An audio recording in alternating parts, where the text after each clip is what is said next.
Check, check, check, check, check, check, check.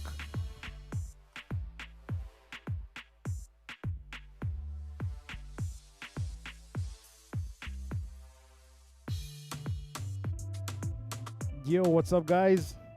It's Wednesday. It's another episode of Lights, Camera, Accion, season number 2 with your host, Jonah Quintero. Thank you guys so much for tuning in.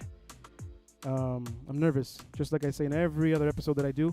I'm nervous because it's live, and I'm nervous because the lady that's in front of me, yeah, she gets you nervous, and for the good reasons, because she always pushes you to be the best that you could be, you know. So there's a little bit of a lot of nerves, you know. But again, thank you for those that are tuning in. I really appreciate it. I'm glad that you guys are part of this journey. It's been a beautiful journey, something that I should have done much sooner. But, you know, obviously when you're scared of doing things, I believe you have to just throw yourself in there and go for it. So I've done it, and this is season number 2. And I'm very grateful for those that are watching. For those that don't know who I am, my name is Jonathan Quintero. I am a DJ, audio technician. I produce shows. My parents own a business over 32 years. My father opened up a DJ company over 40-something years ago, which is how I got into this music industry. And I've always been someone that's been shy, never liked the cameras or talking into a mic.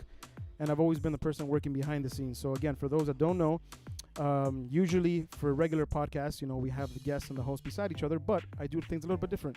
My guest is in front of me, and I am in the control room controlling everything and making sure everything sounds good and everything looks good. So again, thank you guys so much for tuning in. This is season 2, episode number 6, I believe.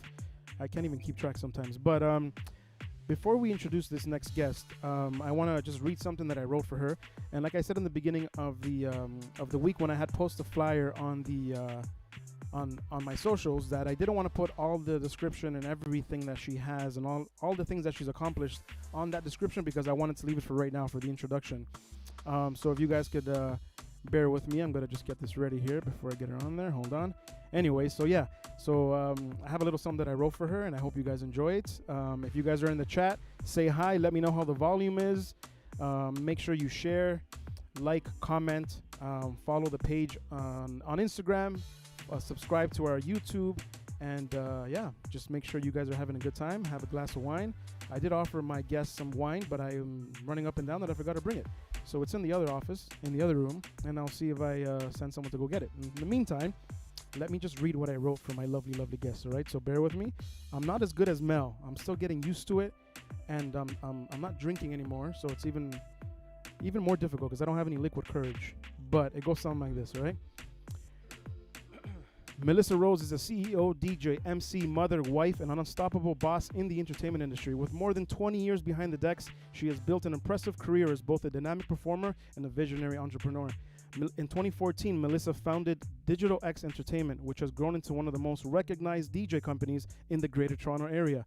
What started as a passion project has expanded into a powerhouse team of more than 30 professional DJs and MCs, with an in-house partnership at 10 banquet halls and a reputation for delivering unforgettable weddings and events. Melissa's talent and leadership has earned Digital X Entertainment numerous industry accolades, including Best Wedding Entertainment Service at the Global Wedding Awards and multiple Couples Choice Awards from the Wedding Wire, and so much more. As a performer, Melissa is known for her infectious energy, her amazing voice, and deep love for house music, particularly Afro and Latin house. Her experience as a wedding DJ allows her to read any crowd and seamlessly move across genres, keeping the dance floor packed all night long. As a female owner of a large, successful DJ company in the GTA, Melissa has carved out a unique place in the industry, balancing creativity, business leadership, and mentorship. She is also the official DJ of Canada's Bridal Show, where she continues to inspire couples, event professionals, and fellow DJs like myself and those that are watching. Ladies and gentlemen, without further ado, my lovely friend, Melissa Rose. Wow. How are you, man? How are you? I'm doing great. Thank you for having me. Hold on. Let me just get this volume down a little bit. I know it can be loud. I know. My bad. No, not you, me. I'm talking about okay. the music. I'm good then. How are you, man? I'm good. Is this your first podcast? This is, maybe. Okay. I've been interviewed before. I think it was during COVID, though, so it doesn't really count. Okay, awesome. Yeah. Okay, so let me just get this here ready. How was the drive? Drive was okay. We went to the wrong address, but, you know. Was that my fault? No, it was probably mine. Okay, good. Yeah. Good answer. Anyways, Mel, so I'm going to pretty much just ask you some rapid fire questions just to let loose. Okay. You know what I mean? So any question that I ask, just whatever comes to mind, you know, just go for it. You ready? Okay. All right. Giving presents or getting presents? Giving. Make a high pitched sound. Uh, Do you like smell of? Sorry. Do you like the smell of gasoline? no. Do you believe in love at first sight? Yes. Are you politically correct? Nope. What's your favorite car? Porsche 911. How many more kids do you want to have? None. What? We're done. The Why? factory is definitely not No, officially no. closed. I'm but going to it's talk to Mike. No, no, no. no. We're good. Okay. Let's see. How often is it healthy to cry? How often is it healthy? Healthy to cry. I don't know, like once a week. I don't. Okay. That's a hard one. From- How often do you cry? Oh, I feel like more often. Yeah. Like a week? I don't like crying Maybe if I like- don't have to. Yeah, but crying's not bad though. I know. I just don't like doing it. Okay. I mean, I have obviously. Yeah. I But, cried yesterday because I went did to a you? service and they had a live band and everything. You know, just full out service, production level, and it was amazing. So. Okay, I'm gonna lie. Okay. Lately, Mhm. there's like these Instagram things where you see where people do good for other people. Mhm. I can just be on like a Saturday morning having my coffee, bawling my eyes out. Yeah. Sam would make fun of me because Yeah. it's not normal. But yeah, I get a little emotional lately. Okay, you brought somebody up. There's somebody that's here with us. I have a today. friend. I have a Hold on, friend. hold on, Yeah. Hold on. Let me get her on the camera. There's the friend. Hey, how are you? You want Yeah, to say yeah. hi in the in the She's microphone? the entourage. Hold on, say it one more time. Sorry. Hi. How are you? Good. How are you? Good. Thank you for coming. Thank you for having me. Nice. We're gonna have you on the show in a couple of weeks. Hopefully. She's gonna be the drink getter. What? She's gonna be the drink getter after. Okay, no problem. Anyways, let's go back. Okay. Thank you for coming and being her social media. What would you call it? Social media Friend. friend. Okay, cool. Anyways, going back to what we were saying, what were we talking about? Yeah, those Kind. videos are very good. Those videos are pretty. Yeah, they're impactful. Oh, super impactful. Okay, so one more question, a rapid fire question, and then we'll go to the questions that I had spoken to you about. So, Okay.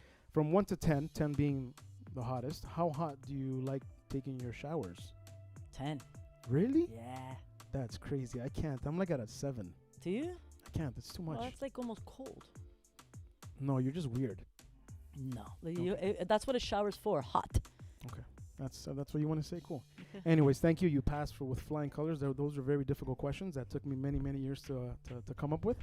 But thank you guys. Good, I was again. getting nervous for those ones. Oh yeah, I had more, but I wanted to keep it, Okay. PG.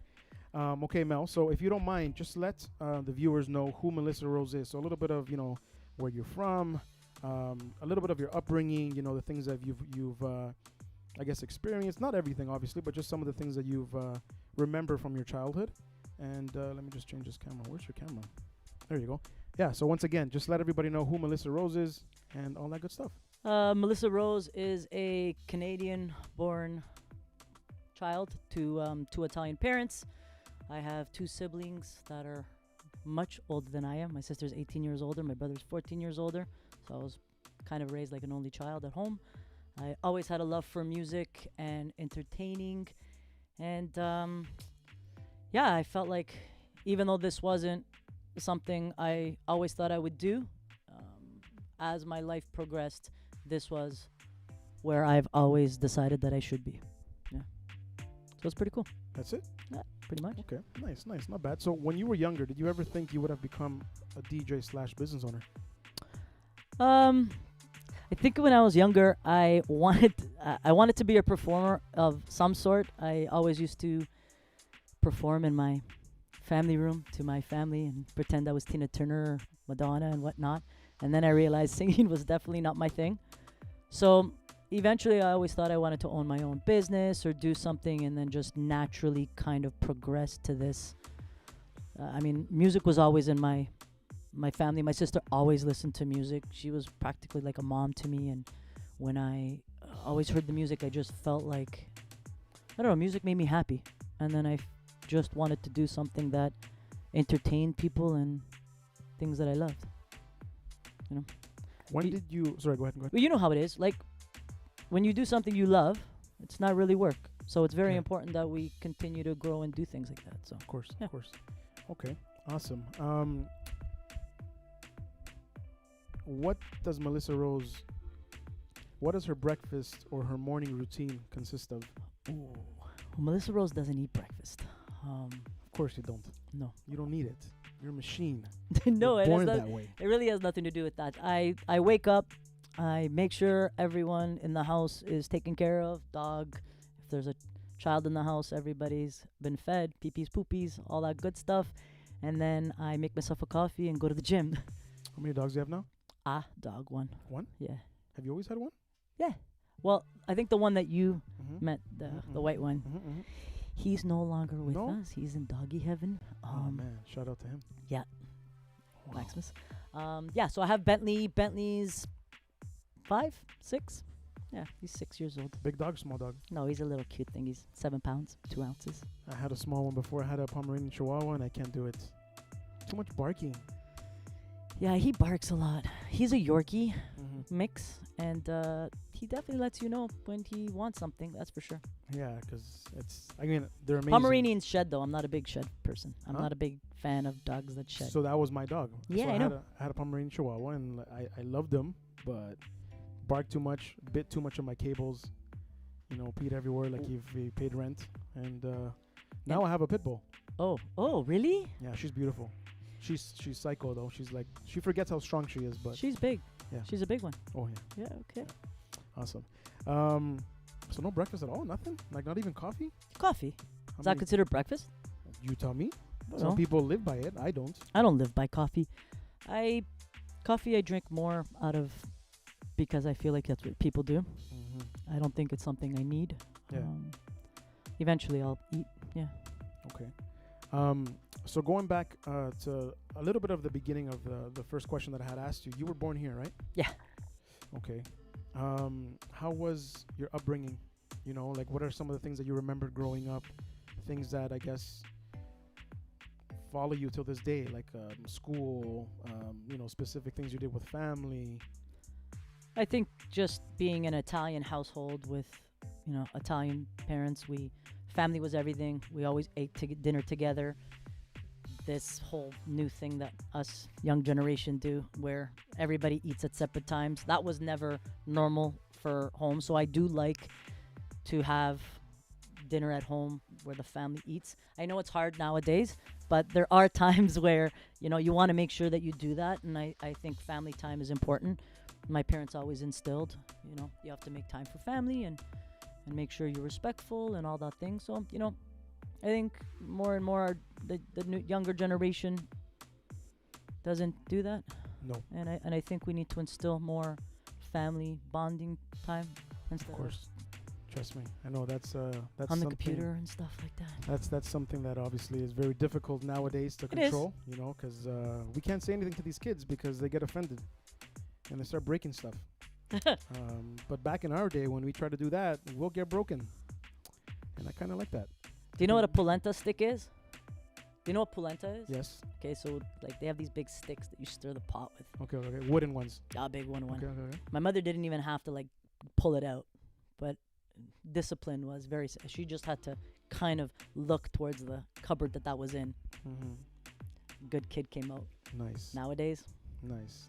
that doesn't happen anymore. We used to have well, if it wasn't the belt, in my specific situation, it was speaker cables and the thick ones, Oh, or those brown ones. Remember those brown ones? Those brown extension cords, the thin brown ones. that's before my time. Really? Come on now. You're not that old. Anyways, yeah, we had some very Yeah? interesting sessions, boxing Okay. sessions growing up, You get bote with those 100%. But I think it's needed sometimes, sometimes. just to remind who Who's remind boss? us exactly, But okay, Mel. So, what's your I guess your most memorable moment, I guess, from your early adolescence, like in high school? Is that even considered adolescence? Yeah. Yeah. What's a memory? Yeah, like one of your most fondest memories that you remember. Oh, that's a tough one. We can get back to it. I don't think it was when I was young. It kind of changed my mentality on things. I was a little bit of I can't say I was a troublemaker in doing bad things, but I was a little bit of a shit disturber. Can I say that word? Say whatever Yeah, you want. okay. Yeah, so I was a little bit of a shit disturber in school. And at the time, I think I wanted to be in drama or be a drama teacher or something. And I remember this was, I think it was in high school at the time, and I was talking to a bunch of friends and students in the back of the class. We were talking about where we're going to apply and what we're going to do and all those great things. And I said I wanted to be a drama teacher. And then my teacher pipes up and interrupts our conversation that had nothing to do with the teacher, by the way. And she said, if I were you, I'd go to community college instead. And that was the moment where I thought, holy shit, like these people actually think I'm not capable enough of following my dream. And she made me double think and say, maybe I shouldn't go to university because I can't make it and I can't do this, instead of making me feel like anything was possible. So I went home that day and I put a pat to myself saying that I wasn't going to let anyone dictate what I can and can't do. I feel like it was important that I tried to prove to her and to myself, you can shove that comment up your butt, and I'm gonna prove you wrong. How old are you again? I was how old are you when you're in grade 11? 16, 17? 16, 17, yeah. What high school did you go to? Notre Dame. Oh, wow. In Brampton. Nice. All us Castlemore kids. We had no school next to us at the time, Mm-hmm. so we all got shipped there. Yeah. Nice. How was that experience? How was high school for you? Like, was it something memorable? Is it something that you wish you can go back to? Because I wish I can go back to high school. Do you? Yeah. Because Why? Because for me, again, like my upbringing was a little bit different, right? Because I didn't really have the opportunity to hang out too much, because once high school was done, my dad would pick us up, go straight to the store, have supper, do our homework, and straight to work at the family business, right? So I would have liked to experience high school a little bit more, because like the only time that I was able to actually stay after high school was when I played soccer or when I lied to my parents that I was on a football team. You were on the football team? I was, but I wasn't supposed to play. Yeah, Okay. so I was the only guy with soccer shoes in the football team. No, I think, I don't know. In my life, I think my 40s were the best moments of my life. I was okay with high school. High school, I was just going through the motions. I don't think I had the drive. Literally, at that point, I started really making a decision on what I want to do, make sure that the next education step that I took was positive and strong and really about me, and I was going to put effort into making sure I do well. Did you know what you wanted to do in high school? In high school, I wanted to be a drama teacher until the teacher told me I couldn't anymore, and then she made me think maybe I shouldn't. And then I took selling and marketing in college. Okay, what was your first job? I wasn't really allowed to have jobs when I was a kid because my dad didn't want me to work. Just a typical Italian dad. So I worked for Canadian Tire for probably a month, and then I got fired because I couldn't count the Canadian Tire money properly. And then, Nice. and then I started just doing little odds and ends. My first real job is I worked at the bank. In high school, I got a co-op job in grade 12. Okay. And which is a good job, what a good Italian mother wants their daughter to be, work at the bank and do good things. So I worked at the bank for the school to get free 4 credits. Got my credits, and I ended up getting a job with them, a part-time job at the bank. So I would go to school, and then Thursday, Friday, Saturdays, I'd work at the bank. So that's my first real job. And how long were you there for? I was there for a long time because then I eventually full-time worked there, became a financial advisor until I quit. Okay. Because they forced me to. Who, mom and dad? No, no, my mother. I had to lie to my mother that I quit. At the time, I started working DJing on the side for a live to air, and eventually those kids told their parents that the lady at the bank who invests all your money works at the bank. Nice. So the manager came up to me and said, listen, it's a conflict of interest. You have to pick and choose whether you DJ on the weekends or you work here full time because you can't do both. So the cocky kid that I was, I said, you know what? I'll give you my 2 weeks. I'm out. And then I guess from there you just continue with the music. Lied to my parents for a little bit. Found a way to break her the news that I no longer work at the bank and started DJing a little more full time. Wow. So what was it Yeah. that just made you decide, you know what, let me try this DJing thing?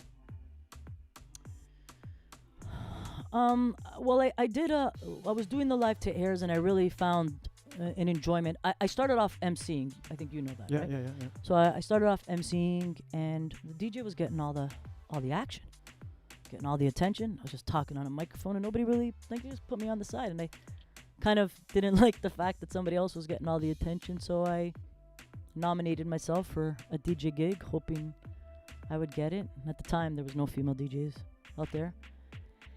And the guy said yes. So the next weekend, I started doing some nightclub gigs downtown Toronto at, what was it called? The Cherry Room? Do you remember that? It used to be, and then it was Club Menage, and then it was something else. But yeah, Menage, right on King Street and something. So I got a job there, playing music, and slowly, here we are. What were you using back then when you were DJing? I was using turntables. I even, when I got the job and they said yes the following Wednesday, I had no music. Oh, damn. So I literally had to go and buy a bunch of records, enough that I could make the night work. Mm-hmm. And hope for the best. That's $17 and change a record. Where did you go? Sam the Record?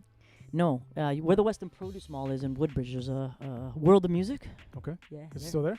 I don't think so. Do I you don't know. still have any of your vinyls? I gave them away to a friend. Turntables? I gave it away to the friend. Oh, man.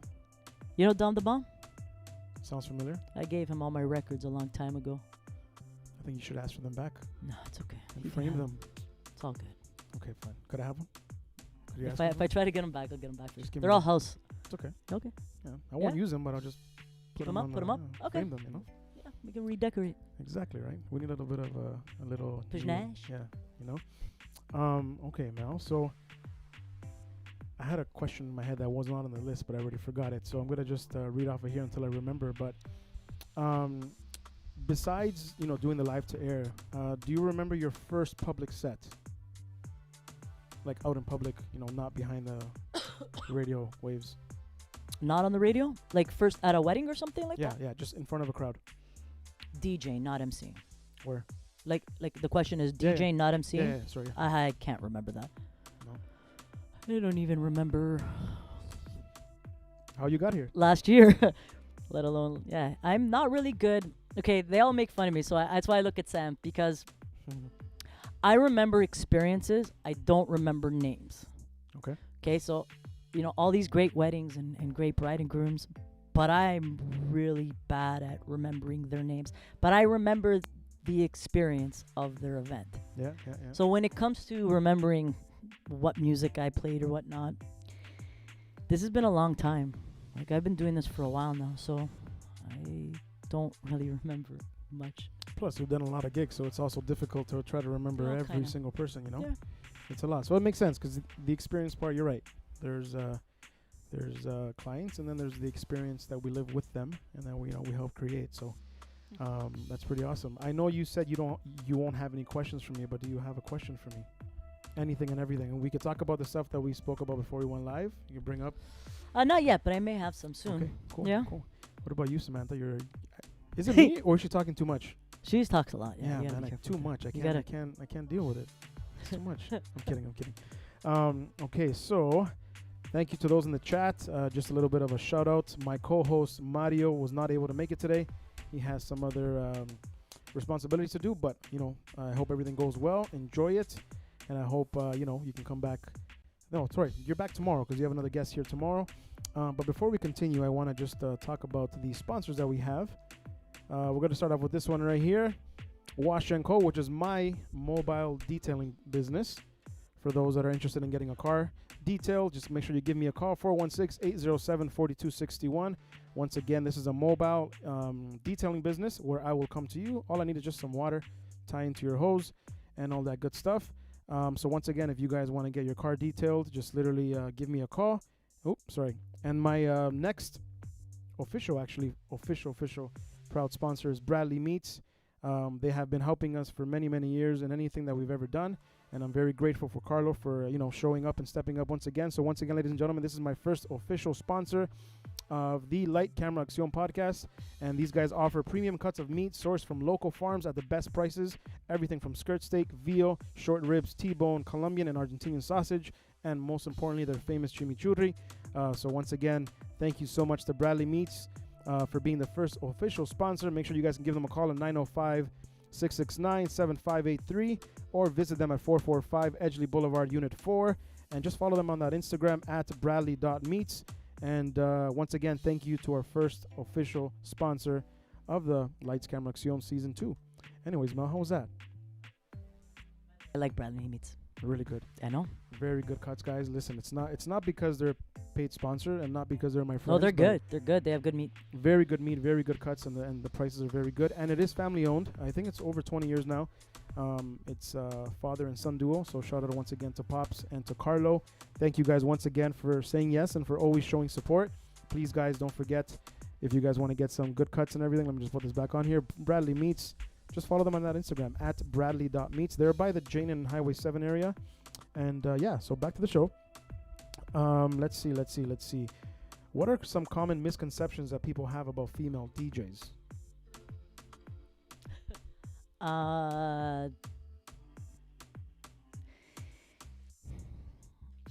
So I think this has changed. However, female DJs back in the day, they all I don't think they thought we knew how to play music and mix.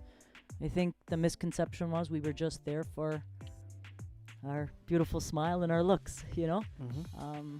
or we auto sync everything. So I think the misconception was I remember I even did a photo shoot one time because I would go get changed. So we, back in the day, we'd have to do our own setups and all that good stuff. And then we'd go get changed in part 2 of the wedding. And I'd be there, nice, just kind of making sure everything is good. And people would always come up and say, hey, do you know when the DJ is coming back? Oh, yeah. Or hey, are you with the DJ? And I'm thinking, oh, what do you think I am here? Just the girlfriend? Mm-hmm. So, one time I even did a photo shoot and I put on my hand, I'm with the DJ, because I literally remember that one, people would always say, hey, are you with the DJ? Can you let him know? So I think the biggest misconception back then was it was always men. Now I think we've come a long way. I don't think people, they know that we're the real deal and we're not there just for show. Mm-hmm. I think. So I hope that picture that you just brought up right now, you remember that. I didn't know the story behind it, but I remember that picture. Okay. Right, so that's pretty cool that now I know the story behind it, because I just saw the picture as a regular, hey, I'm with the DJ, but now it makes sense. Yeah, the singer, the DJ. One time somebody thought it was the cake person or the florist. Really? Anything but, and I'm behind the DJ booth, but anything but the person who was behind the DJ booth. Yeah. They never believed that could be me. Look at you now. Look at me now. Look at you now. Well, look at all of them. I think we've come such a long way, women in this industry, right? Of course. Do you know how many female DJs we have roughly? Me? No, just in general. I don't know how many female DJs are out there. I do know that in the wedding industry, when I started, the vendor table was me and a table full of guys, always, which I didn't mind, but it was always like that. Mm-hmm. And as the years progressed, 10 years later, 15 years later, 20-ish years later, it's not the same anymore. Now it's, videographers, photographers are females. They're all, it become like we are now the dominant vendor, which is nice, instead of me and all these guys. So things have changed a lot. Mm-hmm. There's a lot more female MCs. I'm really happy. I'm really proud that, in our company, there's, how many females are working with us? Me, you, Christina, 5 women. That's so cool. Yeah, not all of them are MCs or DJs, Yeah. but they're working there, and it's not just the female who's the secretary. DJ companies used to be the wife, the wife, or the secretary was a lady. Everybody else was a guy, and I think more and more we need to get more women working in our industry, especially AV. We do know what we're talking about sometimes. Do you have a lot of AV girls? We had some more. Some went back to school. Some got, different jobs. So there were some women on the force that would do setups and strikes too. That's awesome. The detailer for our corporate, she's a female. You have to know AV and know the information for that. So we've come a long way in the last 20 years of what the misconception was of us. That's amazing. And because of people like you, it just makes it I guess that much more easier for women to feel like, hey, you know what, I can get this done. There's someone that I can look up to, you know, and this is again another reason why I wanted to have you on the show, not just because you're someone that I love and have known for a long time, but you know, I've looked up to you, you know, from a long time ago, since, you know, when I was a bad boy, when I was younger and skinnier and I had more hair. Now I'm losing everything. Be the party boy at the pool parties. Oh yeah, oh good old days. Juice in the jug on your shoulders. Remember when? So my first official trip to Cuba was with this lovely young lady. Yeah. And I think it was like 19 of us in total. And I beat everybody in the beer funnel. Remember the? Yeah, we made that homemade beer funnel, Yeah, right? yeah. Shout out to the Quesada family who brought it. I think it was Dennis that brought it, and I beat all of you guys, and I still haven't been. I still haven't lost. So we have to do another. No? You know? No. You still? No. Well, we could do it with water now, but we'll see. Why? It's boring. I don't know. Are you allowed to drink now? I don't know. Let me ask. Of course. Okay. I just don't really care to. Okay. Yeah. But shout out to you have a lot of people here in the chat that are, you know, giving you the what do you call, whatever you call these things, and they're a lot of them are girls. So thank you guys for tuning in. Thank you guys for saying hi in the chat. Don't forget to follow at DJ Melissa Rose or at Digital XENT. She's again a trailblazer, and anyone and everyone that's around her feels it, and I'm just so happy that she's here. And I'm blabbing too much because I'm nervous still and my hands are sweaty. What do you enjoy cooking? Trying to segue. What do I enjoy cooking? Pasta. Typical Italian answer. But yeah, I like Italian cooking. I like cooking everything. I don't like baking. I'm not a baker. Me neither, but I want to start getting into that. Do you? Baking? Yeah, because I have a sweet tooth. Okay, well, I don't like sweets, so I don't care about I don't like baking. I like food. Food and wine. What does Mike like to cook? No? Is he watching? I don't know. Oh, Mike, well, come on, man. if he's watching, Mike likes Mike. to cook. I miss Mike. I love Mike, I but love him. what does he like to cook? Protein shakes. Yeah. Protein shakes? I don't know. Does he He's look not good? much of a cooker. Does he look nice and sexy now with the protein shakes? He always looked nice and sexy. He's so handsome. If I was from the other team, I'd definitely give him a call. Well, you've tried so many things in the last 3 years. You never know. No. No, neither there? No. Okay. Nope. I'll let him know. No judging here, but I like my ladies. Well, yeah, you know what I mean. I know. That's okay. Hold on. Let's see here. Is there any questions in the chat, ladies and gentlemen? Is there any questions in the chat for this lovely lady here? Oh, I like those kind of things. Yeah. Yeah, whatever you want. She's an open book. Just don't ask for discounts because you have to pay for quality. And we learned that the hard way. It's always a good deal until you hear them play. Oh, man. And then they're like, No. no. Have you seen? I don't follow this because I'm not good with social media and things like that. mhm. But Sam shows me once in a while, like on Mhm. Facebook, where we're looking for a DJ for like I don't know how many hours and $500. Yeah. Mhm. People really believe Yeah. for $500. Yep. And we could talk a lot about that. There's a very popular newspaper called Compra y Venta in the Latin community. It's Okay. been around forever. Yeah. And I think the last page has a whole bunch of different, services, right? And I'm not going to say any names or whatever, but No. there was a DJ company that was charging $1,000 for DJ, pictures and video. Yeah, for $1,000. That's a good deal. Super good deal. You know, and So they don't show up at your wedding. Oh man, I'll tell you a quick story. There was one customer that had I think 3 daughters. I did the first one. Everything was cool, whatever. They called me for the second one, expecting the same price, and obviously this was a couple of years after, and I'm like, I'm sorry, I can't. So they ended up going elsewhere. I never asked where or to who. So for the last daughter, they came back and they're like, Jonah, we're so sorry. You know, we should have taken your advice and this and that. And I'm like, what happened? And they're like, same thing. We went to the Compra y Venta, saw these DJs there. They charged us $1,000 for all 3 services, and this was 2 or 3 years after that specific party. They never received pictures or video till that day. And it's like we say in Spanish, lo barato sale caro, which means the cheap stuff ends up being more expensive at the end. And you have to pay for, peace of mind and experience and quality. And yeah, man, it's yeah. I always tell people, even for their parties or wedding, you can't expect someone to rob a bank, right? Yeah. You can afford what you can afford. However, within that range, there's ways to work around it. If it looks like it's too good of a deal, it probably is. especially in our industry. And if people are trying to save a little bit here and there, it's different if that's video, photography, and DJ. Something's wrong. It's impossible to be able to pay 3 people just to pay them, let alone post-production of photo and video. So obviously there's something wrong there. So I don't think anybody should take that and think they're going to get what they're expecting to get. Yep, no, definitely not. And sometimes people have to learn the hard way. Unfortunately. And that's where we take advantage. Well, I'm going to charge you more now because now you got to pay for it. No, I'm kidding. Is that what you do? I wouldn't do that. I've done that. I don't do I've that. done that. But I'm not doing that again because sometimes people don't like that. But what is one of your hidden talents? Hidden talents. I am a good lip syncer, but I don't know if that's hidden talent. I practiced that in the family room when I was a child all my life.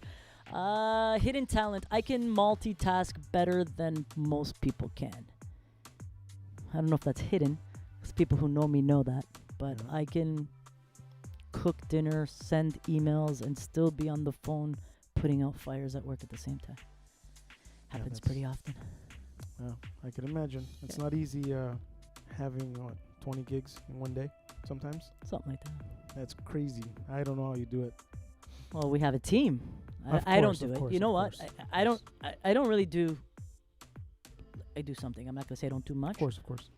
But if it wasn't for the team at Digital, we don't like. There's no leader and people behind me. Of course. We all stand in a straight line and we all work the same.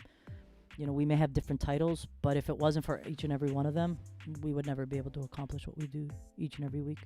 Amen. 100%. 100%. So shout out again to everybody in the chat.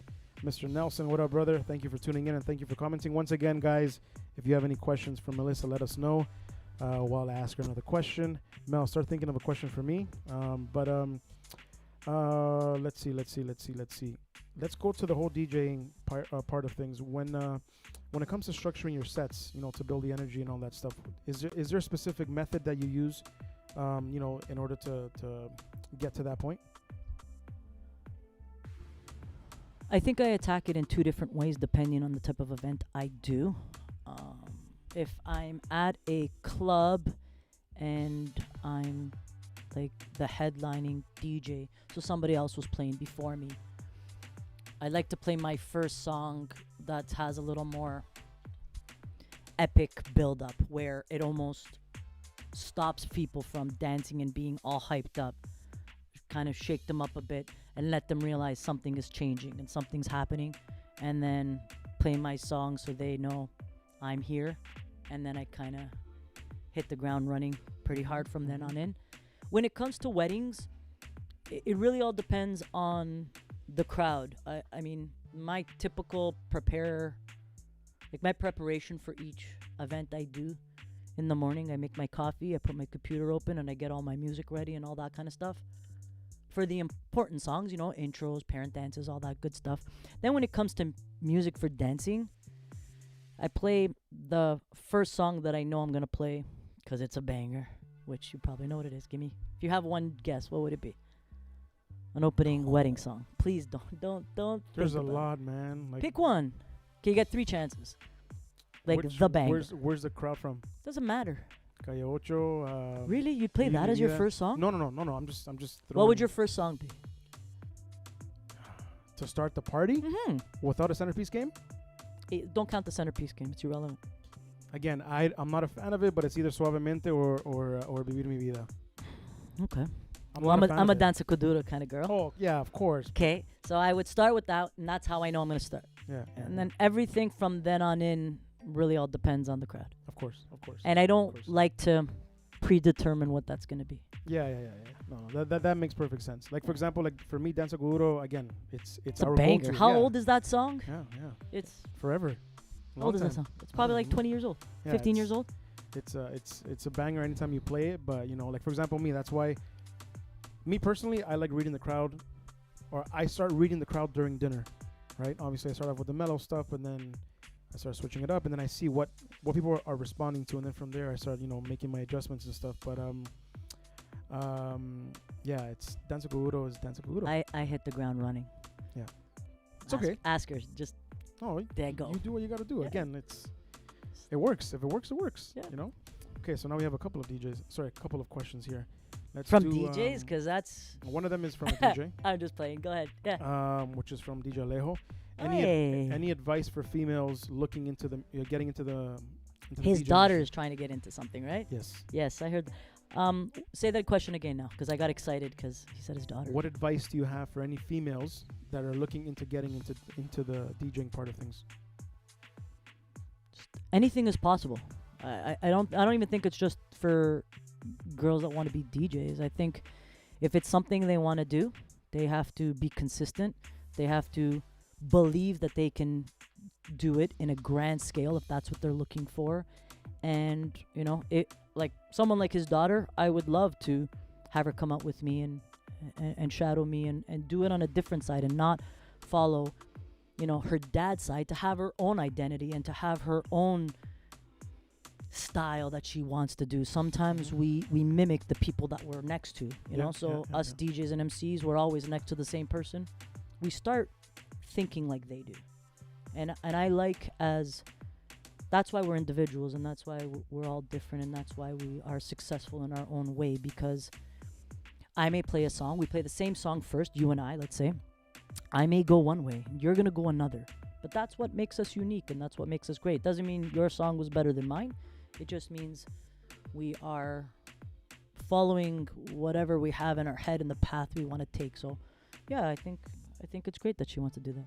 Oh, yeah. So, Alejo, please send her my way, buddy. We got another Digital X girl coming our way. Let's do like it. Yeah. Another question here. What's a song that you love but do not like playing in a set?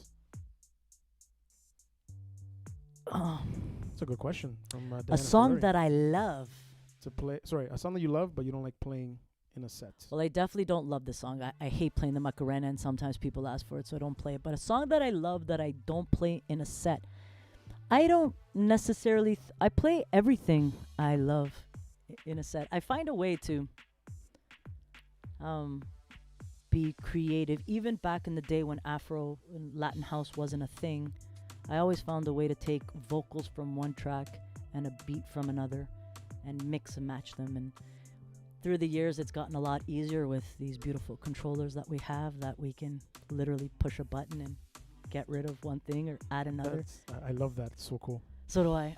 It's made my life a lot easier. Oh, yeah. Saved me a lot of music too. So because of that, I can play a song that I love, that I know I would never work at an event, but still find a way to make it work because it just makes sense with the environment, because the beat kind of has that. So yeah, it's very good response. That's a good question. Yeah, very good question. So thank you, Diana, for that question. What controller are you working with now? So I have a few. I have a Flex 10 now. I want to get that one next. I have a Flex 10. I have a 1000 in my home studio. Yeah. I've had pretty much them all. I'm a pioneer girl, so me too. I will not switch. Yeah, yeah. What do you think about the whole Pioneer changing their name to Alpha something? I know they changed it with the 3000, right? I don't remember, but they changed the name. Change the name. It's the same product. No? It doesn't matter. Okay. Does it bother you? No, I just decided to bring it up there because I just wanted to bring it up. I mean, obviously the controllers are a tool. It's our pots and pans when we're cooking. It's what we use, and we have to feel comfortable with it because that's what gives the overall, outcome for the event. But as long as I have the availability to have stems or cut out vocals or a beat, I can still be creative. I'm happy. I don't really care what I get. Yeah. Another question here that I have on top of my head. Guys, if there's any other questions in the chat, let me know. If you could have dinner with any historic figure, who would it be and why? By the way, that's your water beside you. If you Thank want you. Say the question again. A historic figure? If you could have dinner with any historic figure, who would it be and why? So, it's not going to be a historic figure, though. If I could have dinner with anyone, it's probably going to be... Okay, hopefully I don't get emotional. My dad, my mom, and 2 people that are no longer with us as well. Yeah. My mom's still around, by the way, but she has Alzheimer's and dementia, so she's not really. She's there, but Yeah, I think she knows who we are, but I don't think she knows who we are that well. yeah, those are my grandparents as well. My mom said both of them. Suffer from it Yeah, still. Yeah. They're around. Yeah. Are they verbalized? Like, do they speak? they are, but it's not. Yeah, you could see it slowly taking them a little bit by little. Yeah. So my mom doesn't really speak anymore. I think she knows who we are. Mm-hmm. She kind of shows a little bit of emotion, but it'd be nice to be able to have dinner with a few people that are no longer around anymore. I'd skip the historical people. Well, they are historical people for you, right? They're some Yeah, of the most important people. They're important people for me, and we take a lot of things for granted in life. Mm-hmm. We get busy with work, we get busy with our family, we get busy with our kids, and we take for granted that the people are not always going to be there for us, right? With us, 100%. and kind of makes you think twice.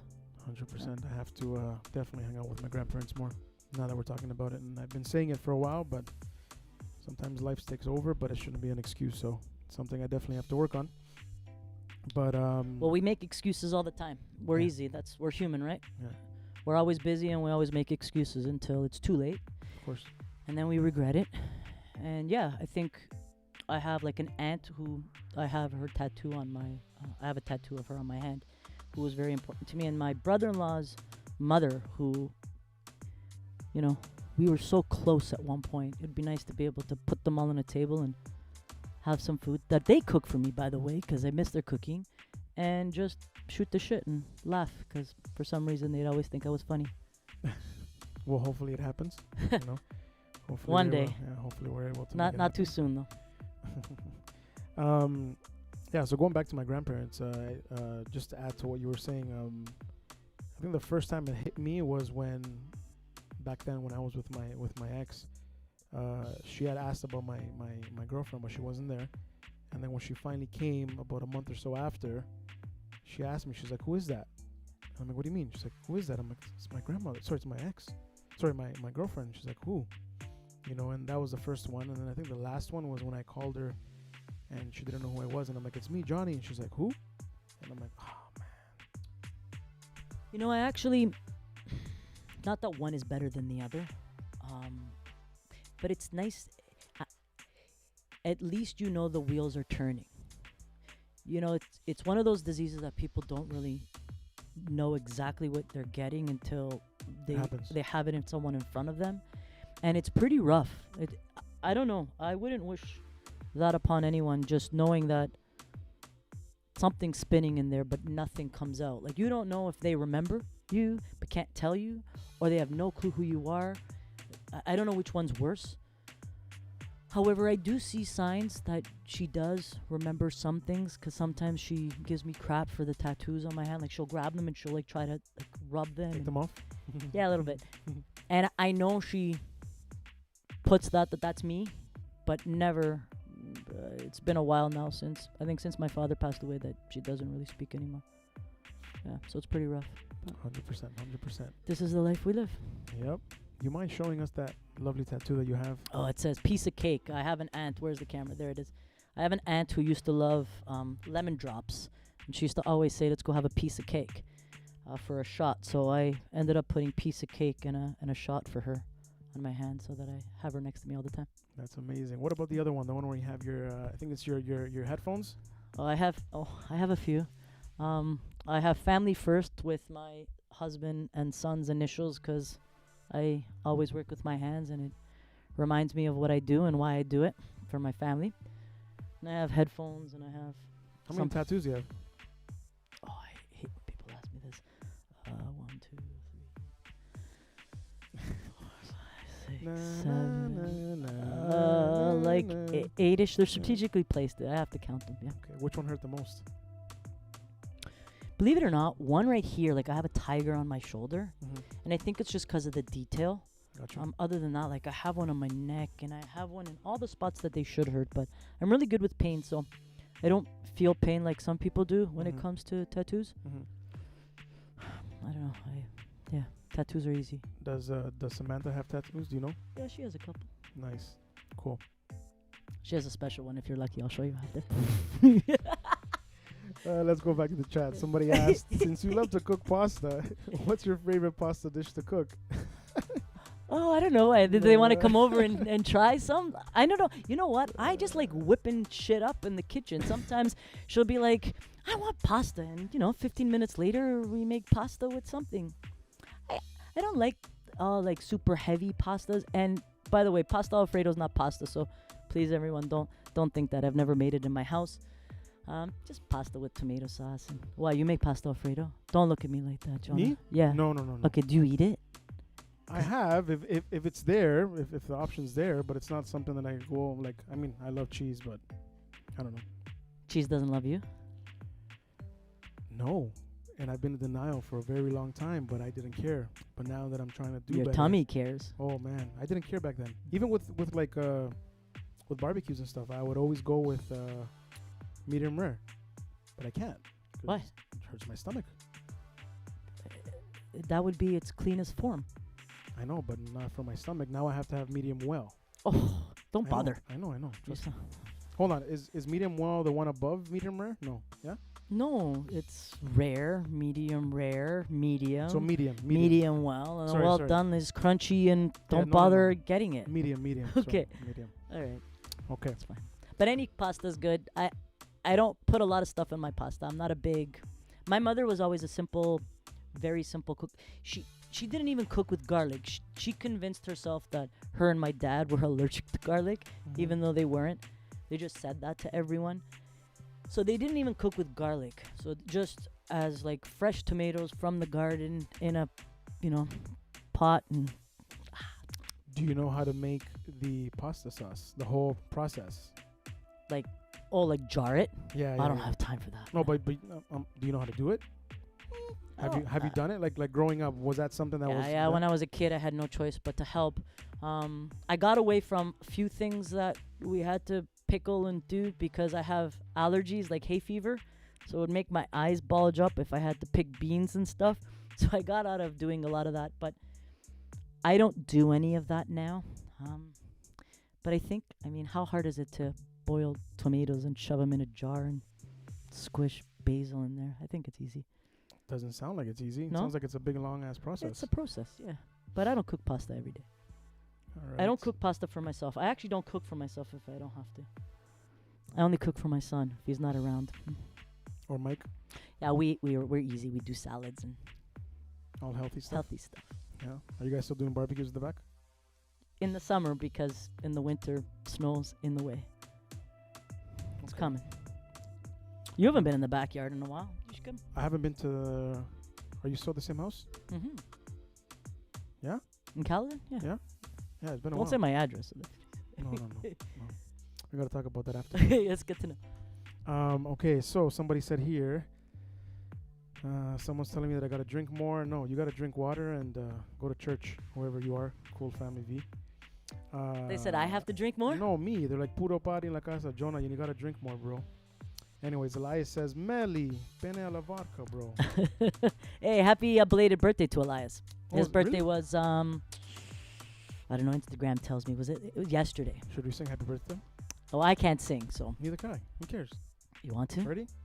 Ready? One, Are you gonna 2, 3. Happy birthday to you. You live in a zoo. I don't know You look like a monkey and you smell like one too. That's not nice. I don't think you're allowed to say that anymore in 2026. Why? I don't know. It's probably rude. Happy belated to Happy birthday, Elias. Elias. Miss your brother. Haven't seen you in a while. Hopefully I get to see you guys. He's getting old. He's limping now. He's like Really? walking like an old man, yeah. Oh man, you gotta come to the gym with me, man. Oh, Jim, I don't think Elias knows where that is. I could show him. Took me many years to get there. Okay. The amount of times that I would park at the gym, sit in my car for like an hour, and I would go straight home. Do you? Oh man, before? Oh, it's been a challenge. After we'll practice. We'll compare pipes. Yeah, we'll carry speakers and see how many reps we could do with the speakers. See. Going back to the questions, because we were steering off a little bit, because this is what happens when you have a long friendship. You have a lot to talk about, and sometimes you don't follow the script. So, Mel, how do you manage the difference? How do you manage, the DJing, the work life, the personal life? What are some of the things that I guess you do, or what are what's some of the advice that you could give people when it comes to balancing, all that stuff? Balancing is hard. I feel like as a mother and a wife, it's impossible to. Obviously we have mother duties, right? Mothers are different. Mothers are a little bit different than daddies. And I think to balance, you just have to find a way. I mean, I'm probably the worst person to say I balance. I don't balance well. But I do my best, and I find that it's important that. See, you can't. Like when I used to work in a club, I used to work Thursday nights, Friday nights, Saturday nights. And then I used to work during the day as well. But at the time, I had a son who went to elementary school. Okay, well, as a mom, I can't just come home at 3, 4 o'clock in the morning and not walk my kid to school. So I found a way to balance that and to, do it. And then once I started doing that, I figured I could do more. So then I started working during the day, working at night, taking him to school, making sure he ate. Like, I added to this list of things that we can do. I think as a mom, Women's International Day and type of thing, us women, and not just me, like moms in general, we do a lot. There's people who do more than I do. So it's crazy to see how much balancing some of these ladies do, that we meet at corporate events and we do all these women's events. There's some very impressive women that charity, work, family, wives, take care of their parents, they're still alive. It's amazing. It's just, wow. It's mind-blowing, actually. Yeah, it's a lot. It's definitely... You know how your mom, like, look at your mother. Yeah. I don't know how she's... Hustle. Yeah. Literally, and she's still doing it. It's in your guys' DNA. Somehow. That's why God made us have babies. Because we definitely can't do it. Exactly. We would be instinctive if it wasn't for us. So, Mel, besides, obviously, because, we have the privilege of, playing music and being part of productions and shows like that. And obviously, we use that as a form of de-stressing and stuff. But besides, having family time, besides, the whole music stuff, what do you do to distress? Like, how do you, I guess, choose you? Like, what's your me time for Melissa Rose? I'm working on that. Okay. It's a work in progress. I get in trouble from my girlfriends all the time about making more time for myself. Last year, I actually took up cycling, but it's an electric bike, so don't laugh, by the way. It's just, I have days that I would just get on the bike and ride, and I feel like I don't have to think of anything. I got no one to talk to. I don't have to worry about work. I'm not checking an email or dealing with things. I'm just riding a bike, listening to music, and I felt finally a little bit of me time finally coming in. But that was it. And like winter, there is no me time. I enjoy what I do. I enjoy working, so I'm not upset about it. But I am trying to find more work-life balance. I think it's a work in progress. Of course. And as long as you wake up every day, you have another opportunity to work on that, Hopefully, yeah, that's the plan. But what's one thing you want to try that you haven't tried before? Whether it be, for example, to distress for you or just something in general. What's one thing that you? I think I'd like to... I think I was telling Sam too. I want to do one vacation a year with my son that he gets to pick where we go and we do us time. And try to... I have a tight bond with him, so I just feel like if we can pick, even if it's 1 week a year and he gets to pick where we go, anywhere in the world, I want to be able to start doing that. But I think I have to wait till school's done and all that good stuff. But Is he here right now or is he over there? He's in Ohio, yeah. Is he watching? Probably not. No. I miss that kid, man. I miss that kid too. I saw him when he was like this small. Where's when he was shorter than you? Yeah, now he's like, doesn't even fit on the camera angle anymore. No, he's pretty He's big. huge. Yeah. And he's a very handsome man. So good job to you and Mike. Thank you. Some good times. Probably takes after him more than me. Who? Mike. In looks or everything? Probably looks. I think he has my personality. Yeah. His He has my voice- smile. He has and your voice too. that he does, yeah. Yeah. By the way, talking about your voice, if you don't mind, I don't know if you have if you have anything on your phone, or if Sam could look it up. I would love for you to reenact an introduction that we do, for a wedding or whatever, and just get into the mode, and that way people could, that don't know you and haven't heard you, because I love. Listen, this is how I met you. You know what I mean? Like, When did we meet? I don't remember, For but the it first was time. it was because It wasn't memorable enough for you to remember the exact time. Yeah, well, look who's talking. If you don't remember either, but it is obviously because of the Quesada family. Shout out to them once again. They're all watching. But I would love for you again, not right now, but later on in the show, I would love for you to do just Sure. because it's so I haven't cool. done. You know what? I once in a while I still do intros here and there as an MC, but I used to love MCing more than DJing, Mhm. and then now that I started DJing, I feel so much more a little bit of a control person. So I like having the control of mimicking the whole night for these people. Mhm. And I feel like as an MC, it's great. You have your moment, you have your intros, but once dancing starts, you're done, right? You're there, but you're done. And in my part, that's the part when the night really gets going. So I like it so much that I don't think I've MC'd once last year or twice. Kind of, Really? Yeah, I still know the spiel, but When I get married, if I ask you to MC my wedding 100%. with Edwin, Do I have to say it in Spanish? no. Okay, good. I think my go-to is you, Edwin, and Nico. You three. I think they're amazing. That would be sick. But you're We like, could no. all three. Yeah, no, that's what I mean. That would be wicked. And you guys all come in from different. You gotta get a rooms. girlfriend first, but we'll talk. Who? You. What makes you think I don't have a girlfriend? Do you have a girlfriend? Nope. I asked you. Oh, sorry. I forgot. Just you off camera. Yeah, I know. I'm just Okay. joking. Okay. But let me go to a quick commercial break. Ladies and gentlemen, once again, Wash & Co., which is one of my businesses. I am starting it up again. If you guys need your car detailed, please don't be shy. Give me a call, 416-807-4261. I will go to you or you come to me, whatever works for you guys. Once again, make sure you give me a call, 416-807-4261. And our first official proud sponsor of the show.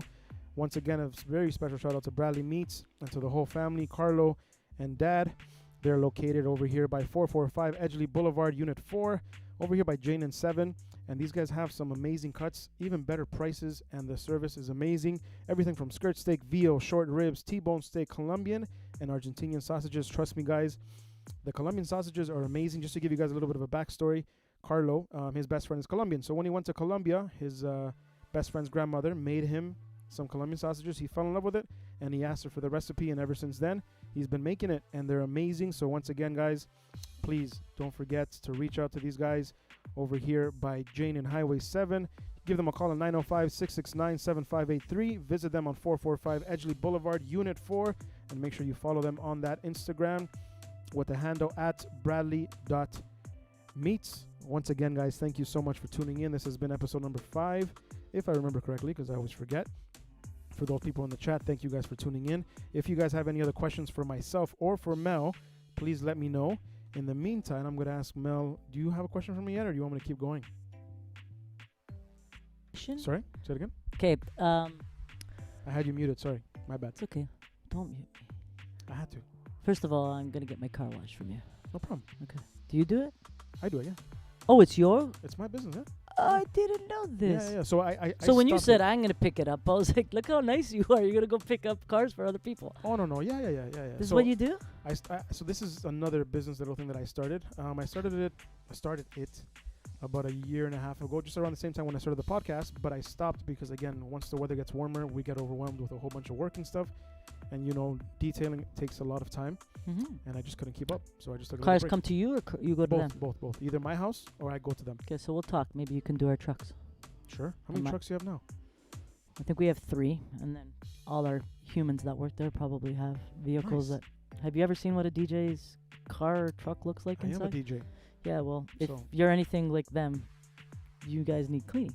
Yeah. Right now, my carpet on my car needs a very bad detail because all the salt stains. Are you a garbage person? You keep all your garbage everywhere. All you No. boys, all you DJ boys like to Listen, keep. yes. DJ boys and Sam. Yeah. Except she's a messy poo too, but like stuff is everywhere. Yeah, but that's a girl thing, though. I feel like you listen to me, and everyone knows this. And in the chat, tell me if I'm lying. Women have the house super clean, but go into their car or into their purse, you can't find anything. Or am I wrong? But you're wrong for me. What? My car's dirty? Hold on, let me put it on the camera. I want to hear her laugh. Yeah. First of all, her car's a mess. Her car's a mess. But how clean is my car? Go ahead. It's not that bad. No, but how good is mine? Like impeccable. It's It's impeccable. ridiculous. Get a I little can't- bit closer to the mic. Sorry, I can't even breathe in her car. You have to keep Impeccable. it so clean. So then that means I have to charge you more because that means it's really stinky. No, my car's clean. I pay people to clean my car, and they clean a clean car. For how long? How often do you clean the car? Every week? My winter car, I don't care about. This girl said my winter car. So This is how you know you made it when you say my winter car? no, well, like my truck, I clean it maybe twice a season, and then my car I clean once a week. But it's clean. I just clean. Okay. I get the clean car clean. Okay. Yeah. Hold on. Important. Elias said over here he wants your son wants to go to Italy and eat tacos with Eddie. Of course you would say that. Oh God, Spanish people and tacos, eh? What's the best? Okay. Mhm. Would you go to? Here's my question. Yep. Would you go to Italy? Yep. I've never been. Okay, perfect. And if you did, Mhm. what kind of food are you looking for? If you say tacos, I'm walking no, away. definitely not tacos. Exactly. I'm also not Elias though. No, that's not Elias. It's No, His- that was Elias. Oh, yes, sorry. of course. That's his silly brother-in-law who he's Yeah. speaking on behalf of. Of course, Mm-hmm. of course. Hold on 1 second. Let me just get this here edited here because I want to get. Tacos on the screen. No. I want to have. Put a picture of a taco with like an Italian hat on. Anyways, Mel, do you have a question for me or no? I'm gonna keep going. Dude, you keep asking. Yeah, because I want you to ask. I No. Okay. I, Okay. Let's go back to the business and we'll deal with that after. But let's talk about Digital X. You founded it in 2014. Mhm. How has that journey been? How were the beginning processes, of that journey? I guess the struggles, any of last minute things that didn't or weren't supposed to happen that happened. Just talk a little bit about, that whole experience. Well, I think when I had a conversation, I used to work for another DJ company. I think we knew each other then.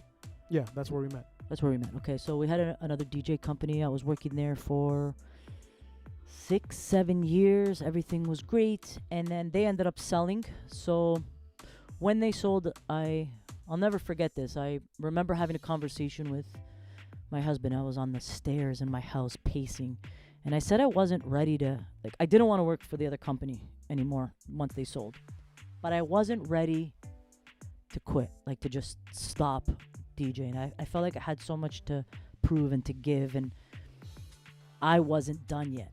And at the time, I had just had my son, and he was fairly young, he was really young.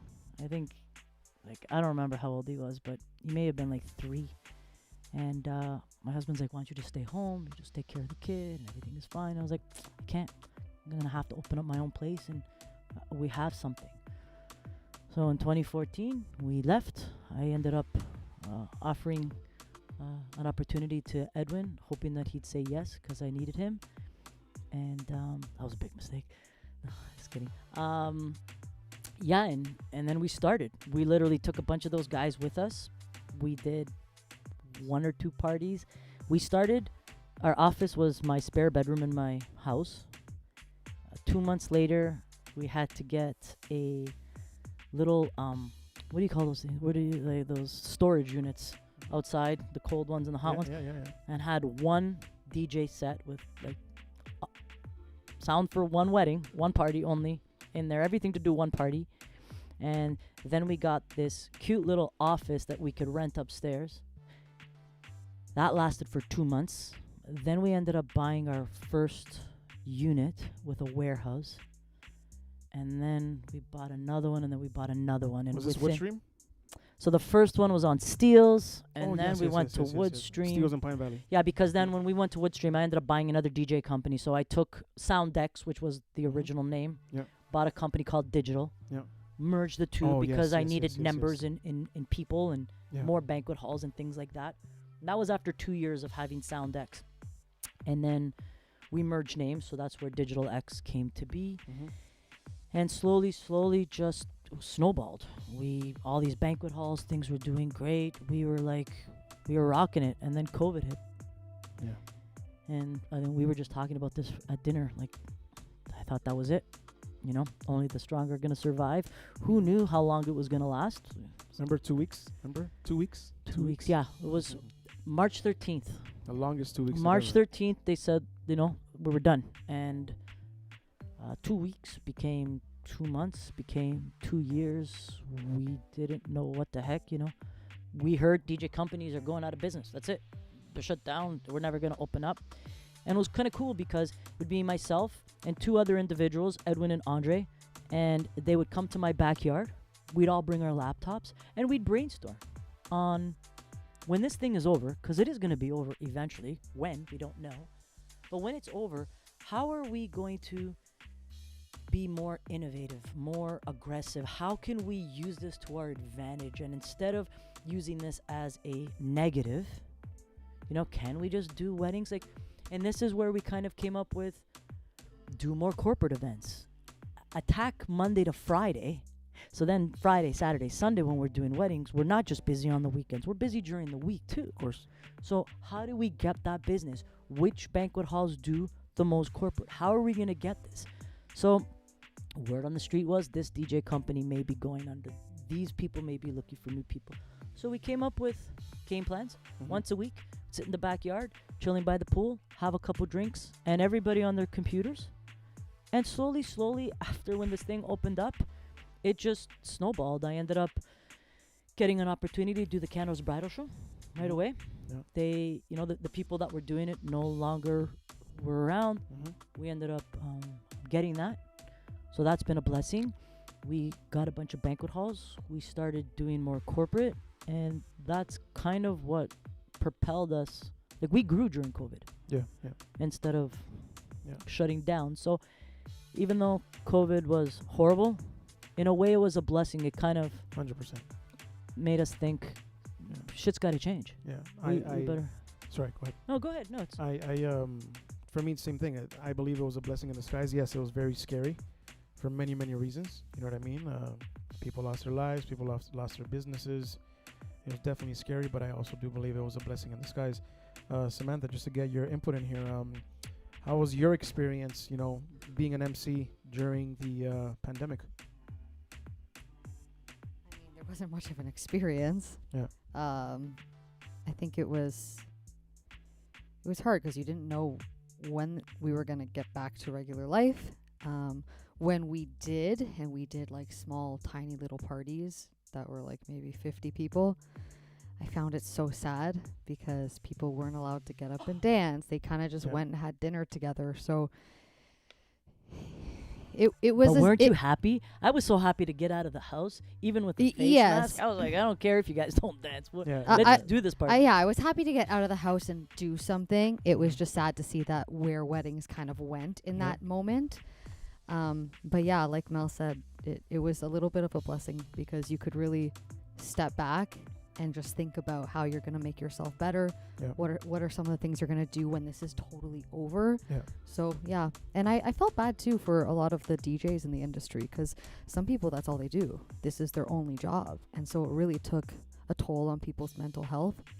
And yeah, it was tough. 100%. And the reason why I asked this question is because I want to segue into the whole importance of mental health. You know what I mean? Especially with us, because our form of de-stressing, like I said before, we have the blessing of using our job, our careers as a form of distressing, right? Not everyone has that capability, and mental health, again, starting like the conversation that we were having before, for those that don't know, I've made a big change in my life. I've been doing this since I was a little kid, and the pandemic for me, like I said, it was a blessing in disguise, but it was also very challenging because since we never had any form of, I guess, distressing. Even though I was doing the live virtual stuff with Nico here at the office, I still wasn't. I guess I forgot what I was gonna say, but we were all doing live. Yeah. This became a thing. I bought more green screens during COVID. I bought them because I did it. We were putting them up everywhere. Yeah. We found. See, you did something that we did, which I think was great because not everybody has the duty and the power that we have, in the sense that, and some people took it for granted. We were giving people lives every night. We were giving them something to be happy about, some hope. People were cooking dinner and having dinner at 5 o'clock because we were doing our lives at that time.